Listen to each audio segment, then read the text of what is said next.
You guys have got great theme music. Very punchy. Yeah. You know who picked that? Get excited. My kids. Really? Yeah. Nice. I picked a few. I said, boys, pick which one you think we should have on the podcast. And that's the one they chose. Well, I listen to a lot of podcasts, and some music is so mundane and low energy, and it's like, and then of course the voices come up. Hello, good afternoon, welcome. It's put everyone to sleep. Exactly. Yeah. This is a very passive way of listening to Yeah, people. So yeah, you've got to put a bit of energy into what you do. 100%. Start with the music. So It's good, for yeah. the kids. Get excited about the pod. Yeah, I'm finding a lot of people now are listening to pods more than music. You know, really? I've never been a great music listener. I mean, in the mood every now and then, but pods are so stimulating. And I've got a new trick, by the way, and maybe we should be discussing this on air. But as my brain plasticity changes and I need more and more input, I put sport on TV, I switch the sound off, and I listen to a podcast. That's a great idea. It's a great combination because, watching 5-day cricket, it can be a little bit... Yes, tiring. yeah. You got to change the sport you're watching, Dani. That's probably what you got to do. Quite right. I mean, cricket, really, you don't have to listen to the commentary. I've got the deepest respect for those 5-day cricket commentators because where they find the material... That's right. That's true. Yeah, so listening to it, and it makes me alert, because sometimes just listening to audio, I shut off a little bit. I'm watching visual and listening to audio. It's a very constructive It's a great combination. Yeah. And otherwise, I need to walk. But if I sit and listen to a podcast, I'm doing a lot more walking these days too. Yeah, trying to get 15,000 steps a day. Yeah. So I just put the pod on and just go for a walk. 45 minutes, perfect. Yeah, it's Again, it's just doing those two things, keeping moving, getting that intellectual stimulus and physical experience at the same time. Richie Beno will be turning in his grave to hear you say that you turn the commentary off in cricket. Yes, I did it as soon as poor Richie moved on. I had permission then.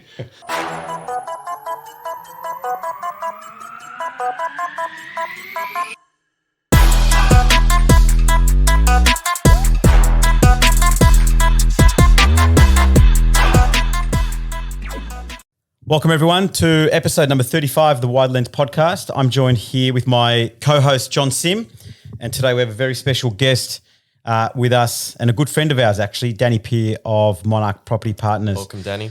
Thanks, guys. Good to be with you again. Remember the last time we got together? A little while ago. That was COVID. In the middle of COVID. It was the middle of COVID. But now you've got the headphones on, wrapping over that beautiful head with the microphone going. Now, Dani, I wrote an intro for you, so hopefully you like it. And if you don't, John wrote it, just for clarity. Look, your background resonates with me because you've spent a lot of time in financial planning, advisory and wealth management, but also funds management and almost, I don't know if you call that the dark side or the light side. I don't know how Hopefully they're both the light side, Rob.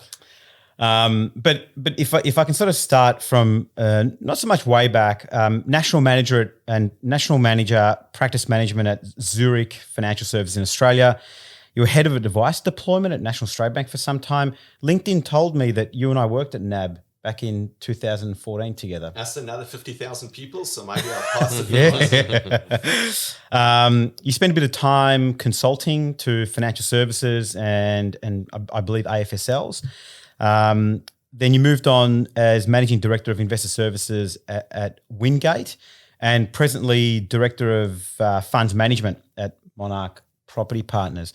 We're going to talk about a whole bunch of stuff today, more specifically as it relates to the work you're doing now and have been doing for some time. But we might get a few formalities out of the way if that's okay. We're recording this on the 3rd of March, 2023, Friday, 3rd of March at 9:45 a.m. What we sort of kick off with, Dani, is just a quick market wrap, and you can't see these, but I'm going to bring up and give you some numbers, and maybe you can share some of your You've got the cheat sheets, Rob, some of your observations.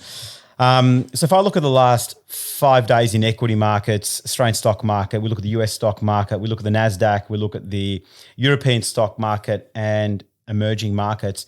Emerging markets in Europe continue to outperform, relatively speaking, to that of its global peers. We've got the Australian stock market down slightly, 0.21% over the last week. We've got the S&P 500 down about 0.5%, the NASDAQ down a bit over 1%, European stocks up 0.15%, and emerging markets up over 1% during that time as well. What I thought I'd then do is have a look at the last, what numbers did I get? The last 6 months. And the Australian stock market up about 5%. The US stock market, which has been the poster child for global stock markets for the last 10, probably 15 years post GFC, up about 1.5%. The NASDAQ down 0.66. Emerging markets down a bit under 1%. But European stocks up about 20% for the last 6 months. And property prices seem to have stabilised. Any preliminary observations or comments as it relates to some of those very high level numbers over the past sort of 3, 4, 5 months we've been seeing in markets, Dani? So, Rob, I think what we're seeing at the moment is a competition of a few different narratives. So if you take that time frame going back 6 months, the numbers look pretty generous because they would coincide really with the big October bounce that we saw starting last year, where the markets said to themselves, or the narrative twisted from this extreme inflation danger circumstance and interest rates galloping up and putting pressure on markets and all growth assets, all long duration assets, to wait a minute, inflation's under control. Jerome Powell said a few positive things and the market said, right, looks like the hard yards have been done. They recalibrated the peak interest rates, their expectations around peak interest rates, and therefore equities repriced themselves and started marching northwards in October last year. That narrative really has led to a very constructive performance in growth assets, or particularly equity markets, be they emerging markets, Europe, the States, all the areas that you mentioned. I think what you see now, if we now have a look over the last, say, 3 to 4 weeks, that big spike that we saw from October to the end of January is now moderated and the market's now 100%. a lot more choppy. And that's because there's now been a slight shift in the narrative. The numbers that have been coming through on inflation, personal consumption expenditure, and other measures that are being used and used to measure where we are at with inflation. And by the way, let me say that inflation obviously is the defining conversation at the moment. All other conversations are below that. There's questions coming through now as to where are we on the inflation journey. And I think we should, if we've got some time, just to drill down there a little bit, because there's some interesting thoughts, I think, to share around that. But certainly, we're seeing a choppy period now over the last month. We're getting, markets are asking themselves, well, perhaps we got ahead of ourselves with regards to slaying the inflation dragon. And now the question is, where to from here? And we can speculate, but I'd say in essence, we've killed inflation narrative that's created that spike and those good results that you just related over there.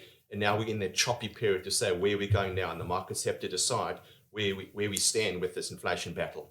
Yeah, I agree with that. I think there's a much more hawkish view coming in the last couple of months from central banks around the world, raising interest rates and being really aggressive trying to tackle inflation. That's where we are in this equilibrium where we're going, well, could go either way, right? We could get this, no landing scenario where we're going for longer, or we could totally tackle it, but it will crash the economy.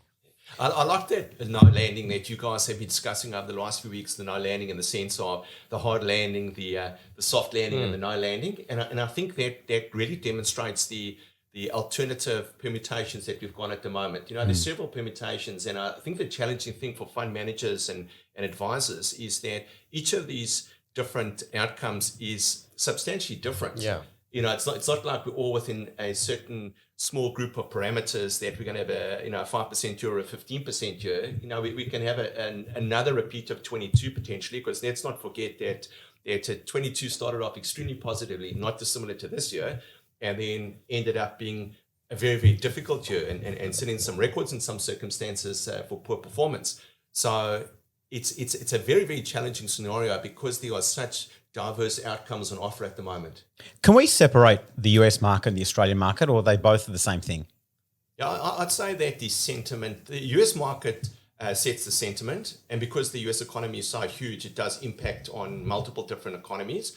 But we definitely have different drivers in Australia in the sense of the commodity cycle, of course, is such a massive contributor to what we do in Australia. And interestingly enough, we still see, although it's not consistent amongst all materials and other commodities, but we're seeing quite a divergence in the price of certain commodities. Now, I'm no genius with commodities, but just, if we have a look at our biggest exporter thereabouts is iron ore, that's still commanding top dollar, in the 120s, early 120s, which is so good for the Australian economy. It's such a strong impact on our economy. So yes, there are reasons why Australia would diverge and divorce itself from some of the fortunes of the US market, for example, right? But I think the US sets the emotional tone for the world. And if the US has a wobble, we feel it, that cool air goes across. If that's the case, and correct me, or let me know if you disagree, I think inflation in the US has clearly turned.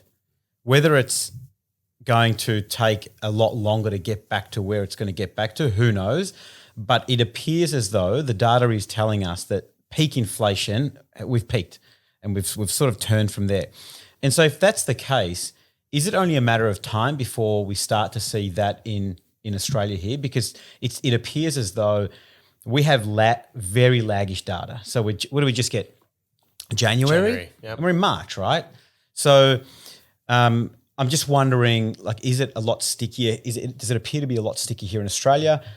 Or in fact, is Australia kind of forging its own little pathway away from what we've been seeing in the US? What do you guys think? Well, Rob, I think I absolutely agree with your point that I'd be very, very surprised if we saw the peak inflation passed in this particular cycle. So has inflation peaked? I suspect that's absolutely the case. But I think the question needs to shift from how high can inflation go to will it be at these levels for longer than we expected? Right. Because I suspect that and John, please catch a ball after this comment over here, but I suspect that with the quantum of debt that we've got in the system at the moment, that there has to be a whole lot of businesses and structures sweating profusely at the moment with the interest rates where they are at, and hoping that interest rates will continue to come, or hoping that interest rates will come down following inflation.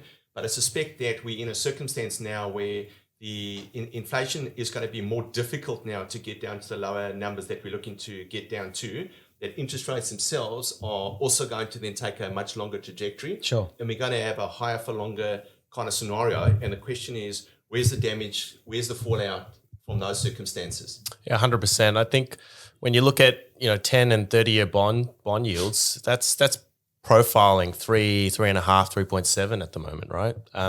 And that's indicating that market thinks that it's going to be higher for longer. And yeah, exactly right. Inflation's going to be higher for longer as well. And I think there's a lot of fragility in this current system as well. Everyone's talking about supply chain issues being resolved, and the supply of a lot of goods is what's causing a lot of price inflation, as we don't have as much of goods as we previously did due to deglobalization over the last couple of years, right? And there's a lot of fragility in that system, which I think a lot of people don't consider as well, because if that goes one way, suddenly we've got inflation on the rise again, because shipping lanes may close down again, or we just can't get supply of certain goods. Like we talked last week about food security and supply of wheat and basic food produce, and we could see rapid price inflation again in the cost of goods if suddenly India, for example, one of the biggest wheat suppliers, has a really bad year and we don't get the supply of wheat that we need for the global population. Your comment on bond yields, if you look at the yield curve, it's just it's just flat. And I feel like the market just can't gauge where we are now, and to your point, where this is all going. You see this flat yield curve. The interesting thing about, you both said higher for longer. Mm-hmm. I'm wondering if we're going for this. Remember the lower for longer narrative we heard for how many years? Yes. I just wonder if we're just going to flip that now. We go from lower for longer to we're just going to have high for longer from now on. I just wonder if that's a possibility. But all those comments you made are really interesting, and we want to chat a bit more about interest rates and those that might be sweating on the other side, because we really haven't seen any of that. You look at CBA with their results and some of the data they're showing around borrowers' ability to service loans and all of that. There doesn't appear right now to be any cracks in the system. Whether there's some hairline cracks that have been covered up, I don't know. But certainly things appear on face value to be okay so far. Well, you going to say something? Yeah, I was going to say we did have a conversation with somebody who arranges a lot of finance in the market currently, and they're saying they are seeing some cracks in that commercial space where... Yeah, but who knows that? Like the everyday person doesn't know. The everyday person doesn't see that. But, you know, when you're going for finance, logically, if you're looking at interest rates where they are now and previously, and if people had bought 1 or 2 years ago at, you know, they're buying a shopping center with cap rates at, you know, call it 3.5%. Yeah. Suddenly the mathematics just doesn't work, right? You know, you're breaching covenants left, right, and center because, you know, you were sitting on probably a 3 times ICR cover, which is an interest cover on your bank debt. And with interest rates where they are, suddenly you're at 1, 1.2, 1.4. And that's a big shift, material shift in interest cover and servicing of loans. And people have got to be thinking at that point, hey, maybe if it's going to continue higher, should we be selling these assets? Should we be divesting of these assets and getting rid of them as they're not going to be positively cash flowed?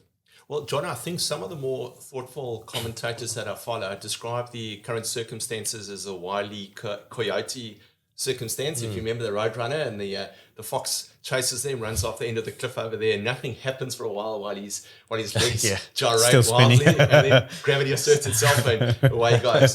So I think this is not a bad metaphor, analogy to describe what we have got at the moment. You know, human sentiment's an interesting condition. Is we tend to struggle to detect and then project pivots. So where we have a pivot, people tend to look back and say, oh, this will resolve itself the way that everything has resolved itself really over several years. You know, we got very, very used to comments like look across the valley or buy the dip and so forth. You know, why are we going down to pick up more speed to go up again? And people were very much... I haven't heard that one. I like that. Oh, there's a whole lot of them, Rob, in that category. So people were programmed to expect certain outcomes in certain circumstances. And I also think that people... when I say people, you know, the millions and millions of participants now dictating prices in market and financial markets, equity markets, bonds and so forth, that the sentiment is unusually positive for the actual fundamental circumstances. So you can have So say that again. The sentiment is unusually positive. Right. So if we have a look at the performance of equity markets going into, you know, December, January, and early February this year, it just very, very positive in the circumstances that we fundamentally would suggest that we were in. You know, the earnings numbers that were coming through, companies were struggling with their earnings, in an interest rate increasing environment or a much high interest rate environment, the sentiment is still fairly buoyant out there, and that shows in things like the VIX index, and it shows in the pricing, certainly in the pricing of equities, which I think is the most emotional of all asset classes. You know, bonds tend to be more circumspect. Property tends to be a lot less visibility in the volatility of property prices, but equity to me is the ultimate thermometer of people's sentiment. equities, yeah, equity right. Markets, yep, and there seems to be a positivity that jars with what I'm seeing on the fundamental side. Now, I'm surprised, and I think there's a disconnect. And I think if, to Jono's point, if we have that longer duration of high interest rates, there's going to be quite a reawakening to the circumstances, and that's when sentiment's going to meet fundamentals. And I think that's when we could have some stress in markets potentially. So just going back to those comments, what do you think has actually changed whereby what used to work is just not going to work anymore? You know, I love that analogy. You got to go downhill to pick up speed. So thank you for that one. What's changed? That's a fundamental question, Rob. What's changed? And to my way of thinking is the interest rate cycle has changed. The 40-year interest rate cycle has pivoted now. And that to me is the one thing that keeps me edgy and alert out there, is that from a global perspective, from a US interest rates, looking back at history, 1982 or thereabouts, 81 peak rates, all the way down to 2022 where we picked up again. And sure, there's been a few step ups along that 40-year journey, but only to then find lower lows. I think the whole system now has evolved the whole financial system has become a lot more important to world activity than it was, say, 40 years ago when interest rates were at a much higher level. Then what they call Main Street was much more dominant when it came to influencing economic activity and global growth and so forth, or economic growth, than the financial sector. The financial sector was really the tape measure, that if the company did well, the share would go up and vice versa.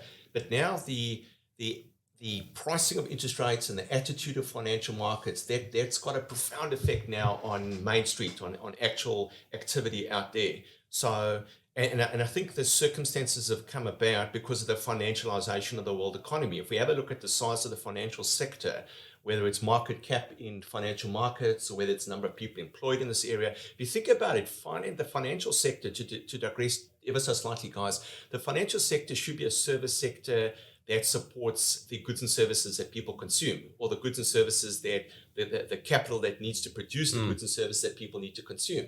So the financial sector should be a servant, in the same way that for many, many years, the technology sector was a servant. Now the technology sector is actually morphed, that it's become a consumption. So if you go online gaming, that technology is actually how you want to spend your time. Whereas previously for many, many years, technology simply supported business. It was a tool that you could use in business to produce goods and services that people wanted to consume. So the big change, I think, is that we're looking at now is that how far can this financialization of the system actually go? How many people can, for example, day trade and make a living day trading? Theoretically, if we all became day traders, if every one of us said there's so much profit, there's so much opportunity day trading, and every one of us day traded, there'd be no goods and services to consume because there's no output other than day trading. So we've almost come far too far in how we've structured the economy. And I think interest rates are the problem over here, because next to interest rates has been the massive creation of debt, and debt in of itself has been the key driver for economic activity over decades now. And I'll pause for a second after maybe just clarifying this point. What I mean over here is, if you have a look at the contribution that new credit has made in Main Street, if you consider, for example, that US debt at the turn of the century was in the region of $4 trillion, $5 trillion US dollars. I'm talking about federal debt now. We're now north of $30 trillion. So it took the US of from 1776 to 2000 to accumulate $4 or $5 trillion odd dollars. And the last 23 years, we've now multiplied that 6 times. If we have a look at the turn of the century with China, the Chinese miracle, we'll see that Chinese national debt was in the region of about $2 trillion in 2000. Again, it's sitting in the region of $30 trillion as well. So it's 15 times multiple. So the contribution of new debt growth, which was able to be experienced due to ever declining interest rates, has had a massive impact on how the world's evolved, the speed of, or contribution to GDP, the speed of economic growth, and so forth. And if this game is now ending because the cost of debt now has bottomed, which it did at 0%, and on its way up, and who knows where, the fact is that even if it levels off, it's still got a consistent cost to it. It's not got an ever declining cost. And therefore I see, and going back, Rob, just to go back all the way where this conversation started, is when you look at the big picture, what does slower debt growth mean for our system and investments and real economies and so forth? And that's what I ponder on a lot. One of the things John and I have been looking at lately, and maybe not as sophisticated as your points of view there, but very simply looking at what consumer sentiment has been for the last 30, as far as the data goes back, this is US related, back to 1990, so for the last 33 years or whatever it is. What the survey asks is how they feel about the economy and what their sentiment is, so forth. You can see they're just going up and down and so forth. And we then sort of overlay that to what is the consumer doing with their equities, for example. This is only just one example. And ever since 1990, when consumer sentiment has been high or getting higher, their allocation to equities lock in step every single time. When the consumer has a poor outlook or a pessimistic outlook for the future, their allocation to equities falls at the same rate since 2020. 2020, yeah. Since 2020, those two have diverged for the very first time in the last 35 years. It's never happened before, whereby the consumer is saying we are feeling worse than we did during COVID, which I find bizarre that consumer sentiment is worse or has been worse. It's crept up and it's better since last year, but it's lower than what it was during COVID, and it was worse than what it was presently in 2022, worse than what it was in the GFC. I mean, just think about that for a sec. Consumers feel worse than they did under those two, I'd say, extraordinary events. But what has not happened is their allocation to equities has not followed suit. Their allocation to equities has remained relatively high, and we've been debating that as to why that may be the case. What were you going to say about that? I was going to say it's almost like Dani's scenario where he's mapping the sentiment to the level of equity investment, but in some ways sentiment's already dropped off, but it's that coyote story where the real equities amount hasn't dropped off yet. So there's that disconnect. Why? Why is there such that disconnect at the moment? While it's sort of catching up in terms of the psychology of the market going, well, yeah, let's just keep it invested. It might turn. And then when everyone realizes, hey, crap, it's not going to turn, then it starts coming off, if right? that's what happens. If that's what happens. But everyone's got waiting, right? So we're in this sort of gray zone where everyone's waiting for something to happen and where it's going to turn either way, I suppose. Could you also argue that everyone talked about this recession being the most highly predicted and anticipated recession, I think, in history? So far, we haven't had a recession. Could it be one of those things? Could it be at all possible that it's one of those things that it is so anticipated that it just doesn't happen? Everyone knows about it. Everyone's talking about it. Everyone's preparing for it, and it just doesn't happen. I mean, it's a very naive way of looking at it, maybe. But I'm curious. Does that ever cross your mind? Rob, look, there's a great adage that everything that's known is built into the price. So the fact is that everyone is expecting a recession. We have a look at all the indicators indicate that we will have a recession. I think, though, maybe there's a few things that have changed over here. The first thing is this unbelievable belief that we've got in big government or central banks' ability to pull us out to fire. So perhaps what we're saying to ourselves in mass is that, okay, if there's recession, it's going to be a soft recession. It's going to be a gentle recession. Have a look at the behavior of government over the COVID period. Unbelievable largesse. Unbelievable sacrificing of their federal balance sheet in order to rescue the system so that people didn't suffer. And maybe that's why the sentiment over COVID wasn't necessarily as bad as it could have been, because there was a lot of social issues and loneliness and angst on a family and a household unit. But everyone's getting their 1750 check coming every couple of weeks over there. So there wasn't financial stress. And I think financial stress maybe is one of those real pervasive, hurting stresses, that it's like an accurate kind of stress. Is, am I going to be able to meet my mortgage payment? Am I going to be able to repay my credit card? Is my business going to be able to survive over here? Rather than maybe a social stress, which is a bit more woolly, where the data point's a little bit more woolly over there. So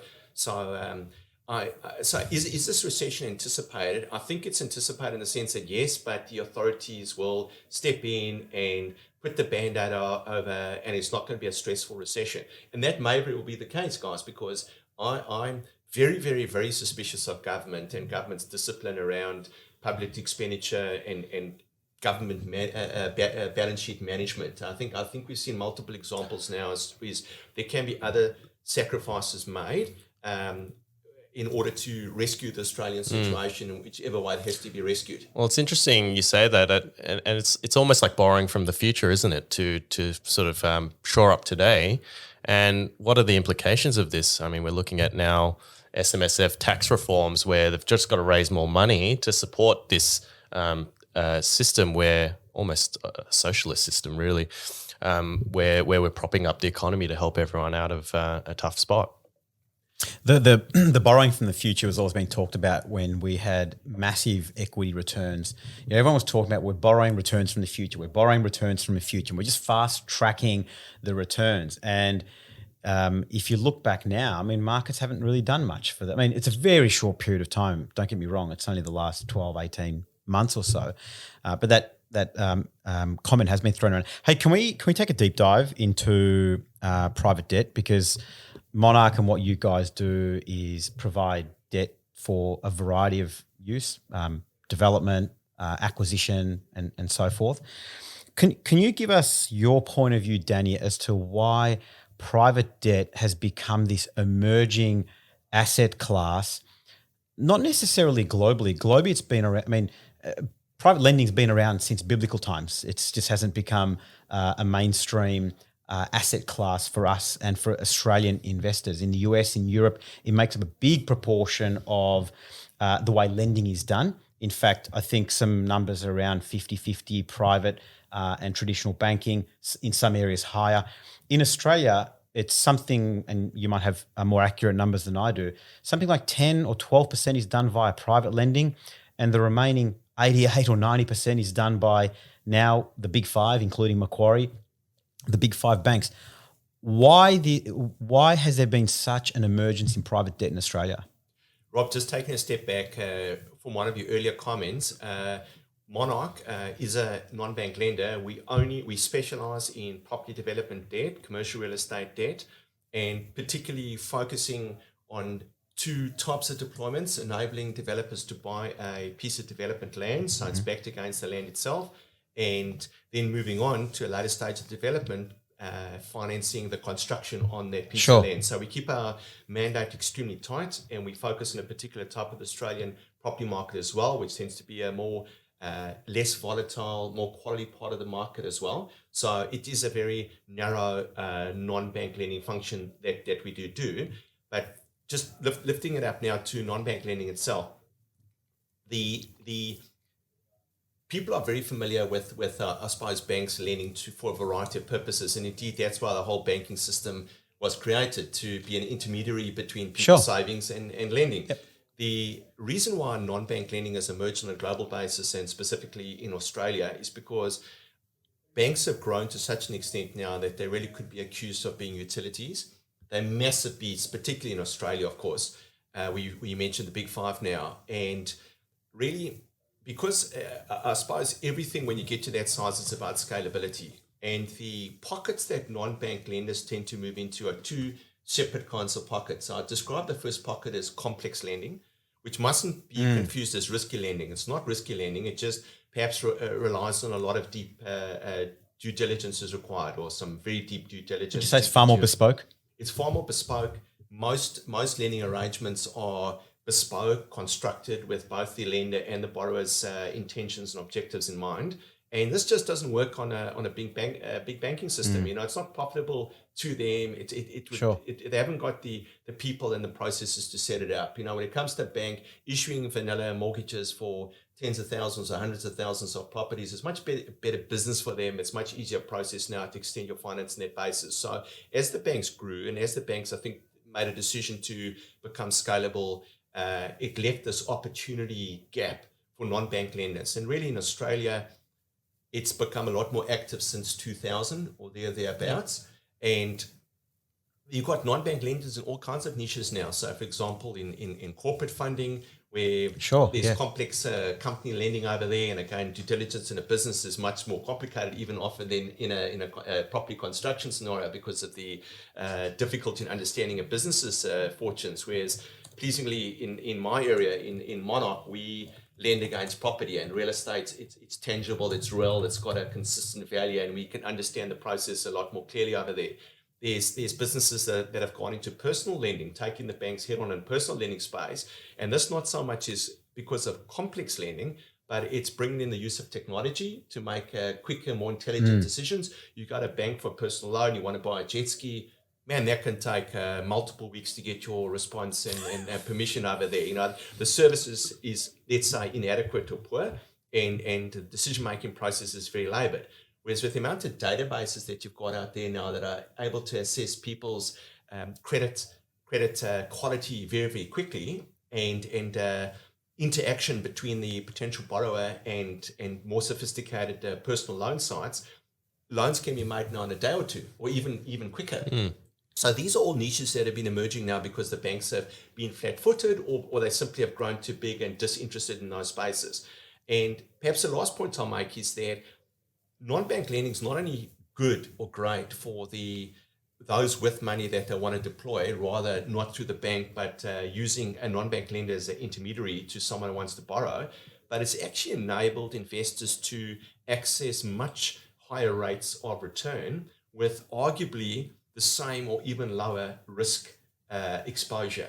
Because again, and I said this a couple of minutes ago, this isn't a risky space of the business, this is a complex space of the business. And if you do sufficient due diligence and you've got sufficient experience on board to understand the risks, to mitigate the risks, and in that way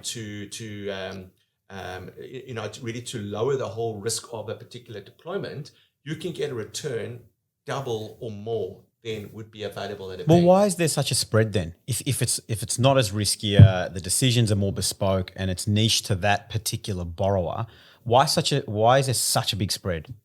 I think, Rob, for two reasons. The spread, the first reason is because it is complicated, and you need to have the right people on board, and the lending process is a much longer, more expensive process. So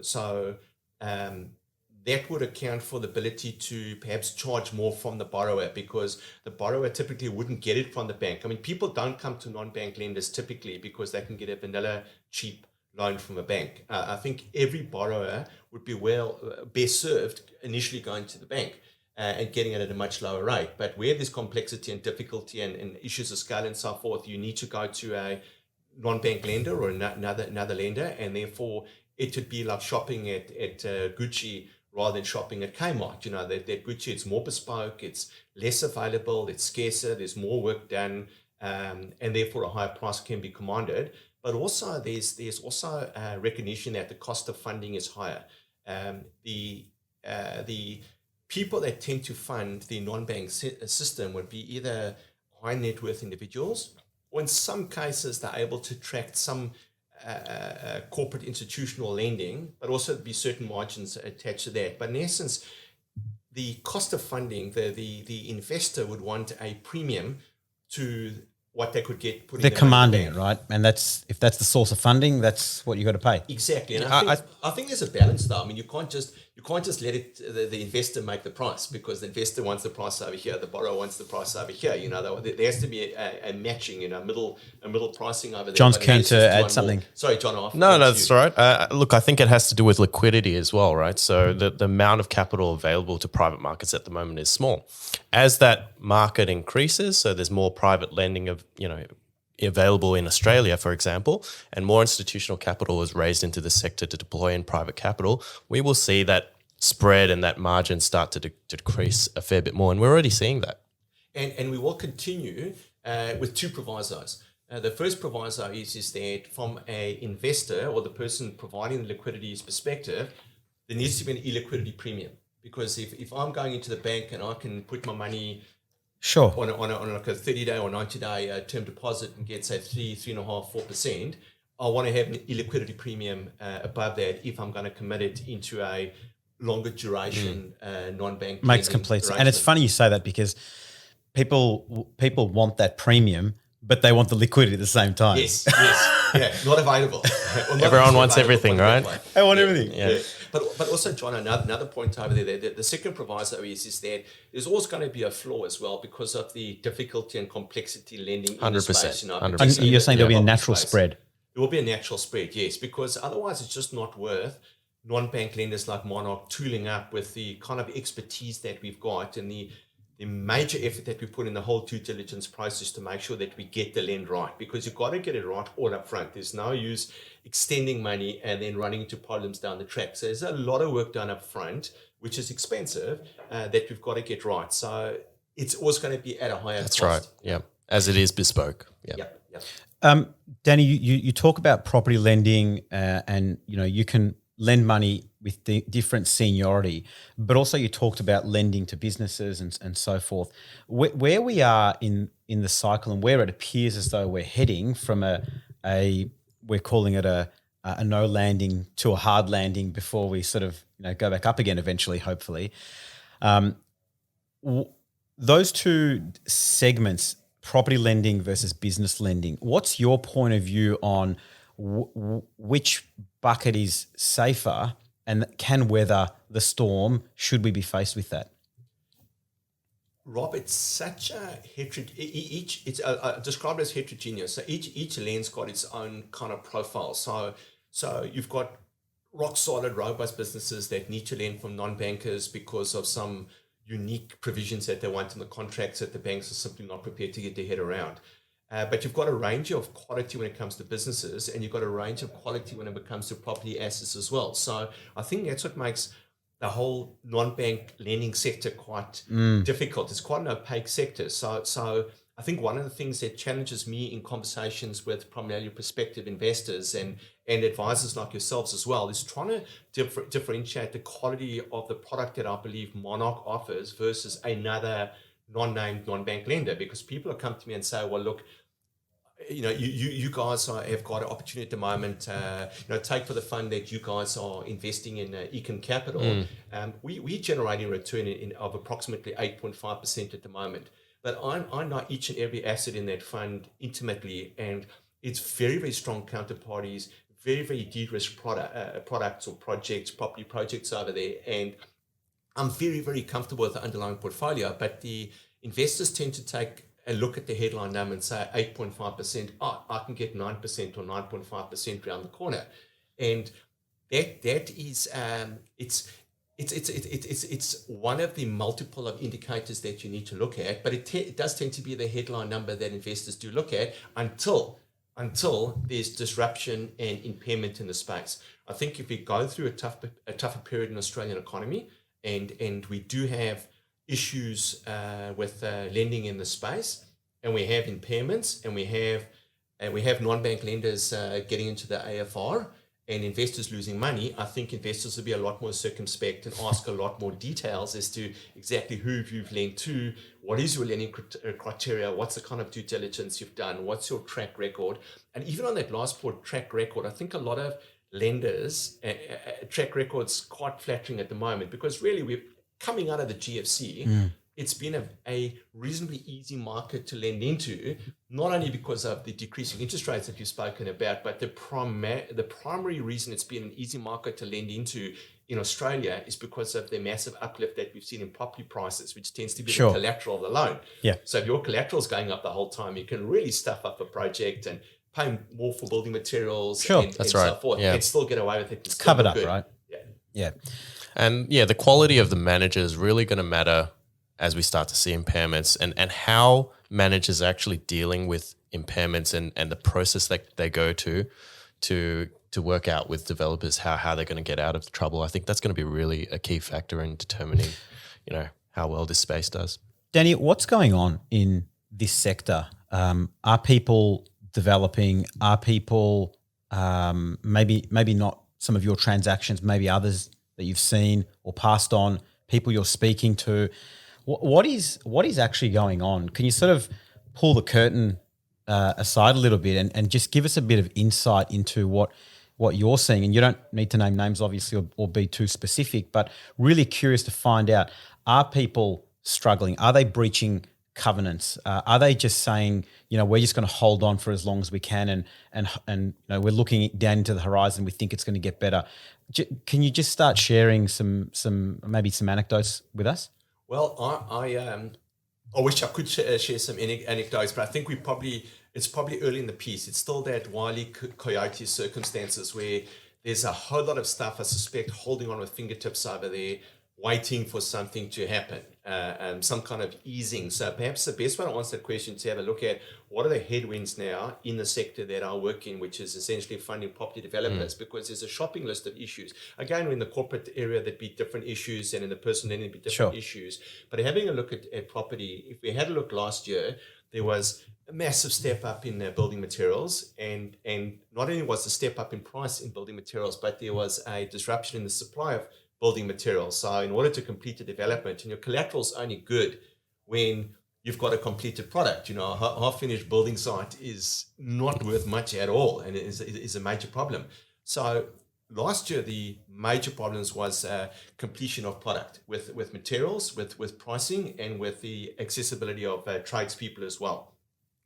That's calmed down a bit now, so that risk has dampened down a little bit. But the big question that we keep percolating on and thinking through is, well, what's the exit value is going to be? Because property prices have come down a bit, but with the repricing, and we mentioned this very, very briefly, and we probably didn't give this enough airtime and enough energy, is this repricing from variable rates, much lower variable rates, into much higher fixed rates, that the so-called mortgage cliff that, again, we're all looking at, but we're not seeing the dam bursting, as it were. But let's pause for a second. Remember that perhaps the catalyst that gave rise to the GFC was the moving of the liar's loans from almost zero repayment into P&I 100%. Yep. So we might have a similar scenario over here. But that's an Australian phenomenon. That's not a US phenomenon. Correct. So we're talking locally now when it comes to the non-bank lending sector. So what are the exit prices? And now you're talking about exit prices for projects that completed projects, yeah, spot on, or are almost complete. Well, that's it. Because in the end, when you lend money, you're going to get your money back in two ways. It's either going to be refinanced by another financier, or it's going to be sold by the developer, and the developer will repay the loan back to you. So the exit becomes very, very important now. And I suppose the embedded costs now in how long developers can actually hold on for. Because what we're seeing is developments go on for longer. And that is a critical factor that we need to keep our eye on as well. And that delay in projects is also very detrimental to the financial stability of a particular project. So because the interest clock now is ticking, and things need to move ahead. So you've got a shortage of tradespeople, building capacity and so forth. You've got high interest rates now in loans, particularly since most lenders changed to variable loans March, April, May last year. So the interest clock's ticking. Potentially property prices are coming down a little bit. It's almost like there's a clamp now with developers that's closing. Margins are compressed. 100%. Margins are compressed. And I suppose the biggest danger for a developer is the failure of a builder, because then you get your half-finished project over there. So I would suspect, Rob, just getting back to answering your question over there, is that the other shoe still has to fall, and that people are just pulling out wherever they can in order to look to complete the project and get the exit over there. But I suspect what's taking place at the moment is that we're in very much a profitless boom on the builder side, on the developer side. Yep, and that shortens the runway now. And if we will probably see over the course of this year, particularly if property prices continue to come off, because there was a little pivot that gave like a little ray of sunshine that came through yesterday or the day before. But it's only one data point. If property prices continue to come off as more distressed sales come through from mortgage resets and slowing down in the economy, and are we talking commercial property at the moment? We're talking residential property. Yeah, residential property. I think commercial property is a completely different ballgame, because then they're just moving on to briefly commercial property. That's the utility of the property. So how the economy shifted now, and I think the two big data points over here is the ongoing demand for well-located, good utility industrial property because of the big online sales boom that we're seeing now and have for a while. And of course, the vacancies we're seeing in a poorly located or poor utility office space in CBDs, where you've got some serious vacancies taking place at the moment. So I think commercial, just to clarify, when Dani talks about commercial real estate debt, he's talking about the business of producing these residential homes, not commercial properties. Thanks for clarity. Yeah, it's lending to property developers, which is the commercial piece. Now, they might be producing residential property, but we call it the commercial real estate space because it's the business of building property. Yeah. And one thing I'd like to add there, I used to work in Dani's business, which is, I've got a little bit of insight into full disclosure into how they manage risk. And, when Dani talks about the exit values, I know for a fact that Monark does some heavy sensitivity analysis in terms of, reduction in market value of end product, how many pre-sales are going to fall over and doing it at different sensitivities around, is it 10, 20, 30%. And, I think that's a really important factor, coupled with the leverage that these guys lend on in protecting their investors from potential downside scenarios.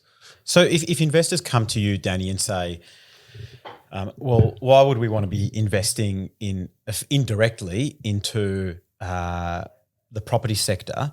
What's your and with the expectation that we're going and heading into a recession and higher interest rates and failures and so forth. What is your response to them? So firstly, I'd say it's not the property sector, this investment, it's the debt sector with property as collateral. So this, if you have a look at the big asset classes, this is not equity, it's not property, it's debt. And in an increasing interest rate environment, the lender is at last, after many years, being rewarded. We completely killed the savers for many years. It was a terrible transfer of wealth from savers earning below inflation return and really having to dig into capital and so forth, or just managing this hot potato saving. Versus, and that's where equity could shine because the cost of debt was so compressed for quite a few years. So Rob, I just clarify that it's going into debt. Now, debt again comes in all kinds of guises. And so I wouldn't say go into debt to an investor. And by the way, when I have a conversation with a potential investor, I have a look at it from an equity from a portfolio perspective, not from a this is my business, I'd like to invest in my business. I always have a look at competing asset classes and so forth. Where my mind is with regards to portfolio allocation, and I see that this shift in debt now, shift in the cycle again. I'm not expecting to go up to 18% in the US again. I mean that I think was a once-off. But should interest rates level off at 2.5 to 3.5 or maybe 4%, and that now becomes the most the status quo, then debt again will be a constructive asset to hold in a portfolio. Remember the days a few years ago that you were getting negative returns on your fixed interest. I mean, crazy times. The system doesn't work. So, Rob, that's the first point I'd answer that question that you just posed now. So I'd say debt as an asset class now is starting to reassert itself. And I believe that in looking ahead with the current scenario that I'm looking into now, that income will play a very important part in wealth creation in and of itself, that the absolute focus on capital gains, which you've had now, maybe even for 2 decades plus now, but certainly in the last 10 years, where we had huge uplifts in property and equity and so forth, we need to mix it now like our grandparents' time. I always remember my granddad telling me when it comes to what share to buy in the exchange, and those were the days of open outcry and the brokers being old boys clubs. That also asked the question was not really the prospects of the company. It's not an all boys club anymore. Well, I hope not. I think it's more democratized now. But it's the question was also asked, what dividend does it pay? And people in my grandfather's period, it was about the income as much as any kind of prospect of capital growth. So I suspect we're moving into this period now, and that the income generated from a debt asset is an important contributor to portfolio growth as much as any capital growth that will come through over the foreseeable future. So that's the first. That's how I'd position debt as an asset class. And secondly, when it comes to property being the collateral with all the headwinds that I just mentioned, Rob, it has to be, you have to be very, very conscious about what manager you're doing business with now, because that uplift that we spoke about a few minutes ago, that the collateral was simply lifting on this massive inflation bed of property appreciation in Australia, that's going to become a lot more divergent. There's going to be properties now that you could probably buy in 5 years' time less than you're paying now. So there's going to be declining properties where the utility is just not there, or the availability becomes more available, whatever the circumstances are. And there's going to be a property that just in demand keeps going up, and we shouldn't be looking at property as a single asset class, because it's not. It's a heterogeneous asset, and if people are smart, they'll back developers that are developing property where there's a consistent demand due to demographics or some general push in that particular direction, or different business patterns like we're seeing with industrial property now. So given strong collateral and I think a more relevant role for debt in a portfolio, I'm very confident having conversations with prospective investors at the moment. So it's not all doom and gloom for lending. It's never ever doom and gloom, and what I remind people, whenever there's too much doom and gloom in their system, and I've often been accused of being a permanent bear, by the way, which I think is more comfortable. I don't like being over optimistic when it comes to investing, and I have missed opportunities on that basis. But I often remind people who get too glum and too blue that even at the height of the Depression, 1929 to practically since the start of the Second World War in the States, and generally on a global basis, is that at the height of the Great Depression, 75% of people had jobs and were making a decent living and were able to invest and expand their portfolios. And it was 25% who suffered and suffered greatly, but there's always opportunity. Sometimes that opportunity is on a broad basis, and viva Vanguard, and let's see how Vanguard performs in a more irregular world, because again, are we going to see that tide lifting up all boats like the big index trackers that benefited in the past? Or is this a period now where you need smart advisors, smart funds management, and monies to be made in niches, big niches and small niches, but not on a general basis? Those are the circumstances I think we're in and we're looking ahead into. John and I have been talking over burritos the other night about portfolio management and how investors typically make decisions in a binary fashion. In other words, we're either investing in this asset class or we are not investing in this asset class. And seldom do they look at the portfolio and take a viewpoint on the world and the outlook and what they think probabilistically is an outcome A, outcome B, and outcome C. And seldom do they hedge against some of those potential outcomes. And they either bet it on red or they bet it on black, and that's all they do. And then fucking 00 turns up and they just get wiped out, right? And so I think, and we've been talking about this, that investors really need to start thinking really broadly. The universe of investment opportunities are far more broad now than, they have been, but to your point, they haven't been attractive enough, or there hasn't been good enough reason to allocate capital there. Because why would I? My equities are going up 10 double digits every single year. Why would you give that up? Why would I put my money in a government bond that's giving me negative return?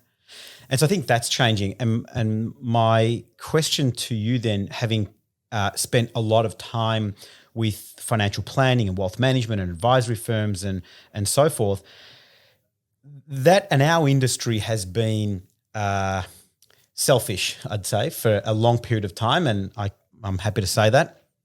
And for many, many years, and I would argue to this day, most firms continue and most advisors continue to allocate capital to the typical public markets that are available.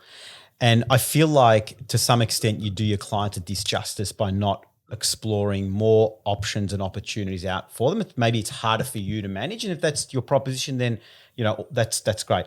How do you think advisors are going to fare in this world that you've just described, and without the allocation or the exploration of unlisted assets, or whether it's debt or private equity or whatever it may be?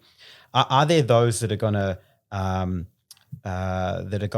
struggle and thrive, or what's your take on advisors and funds management that we've just spoken about? Rob, I differentiate between wealth advisors and financial planners, and I think this is something, and I've been beating this drum now for a decade. It's a very, very soft drum and hardly heard, because I think those two people provide a completely different service to the public. So financial planning to me, and always has been, and this is your view. This is my view. Sure. Over the last 25 years, is that financial planning in the main is about trade-offs. How much money do I need to put to get this outcome? What kind of risk do I need to take? It's about a plan. It's not about a portfolio construction, other than that the portfolio needs is perhaps the engine or the battery for that plan. So the emphasis is on the plan and how we're tracking with the plan. And that, I think, is relevant for the majority of people, that their portfolio is not so much a carefully optimized portfolio with alternative assets and so forth, because from a cost benefit analysis, I think that would be in the mass user of financial planning. And the advisor, I don't believe, can actually make a commercial business by drilling deeply into a whole portfolio of alternate optimum assets and get a commercial return. So you have to have a more scalable portfolio for that mass need, but then gets that person an optimal situation and getting out of debt, paying back the mortgage, maximizing a retirement outcome, hitting objectives like a private school, overseas trip, or whatever the case is. Because bizarrely, there's no financial guidance or advice or training at school. This is the I just don't get it. It's a big problem. We don't equip our people, and at university there's no training whatsoever. So people become very, very vulnerable and get themselves into all kinds of financial mess. What you're referring to, Robert, I feel equally strongly about that, is you've got a very large group of mass affluent in Australia as well. Very large group. 100%. It's growing. And it's growing. So this is a different story now. This isn't so much about the financial plan per se. This is about portfolio optimization. This is about wealth management. So if I've got a wealth management client, I'm not going to fuss too much. I'd introduce them to, say, someone who can help them with their risk portfolio, the life insurance. But I wasn't going to put a whole big plan together with this, because my focus with them now is the construction and management and ongoing optimization of their portfolio.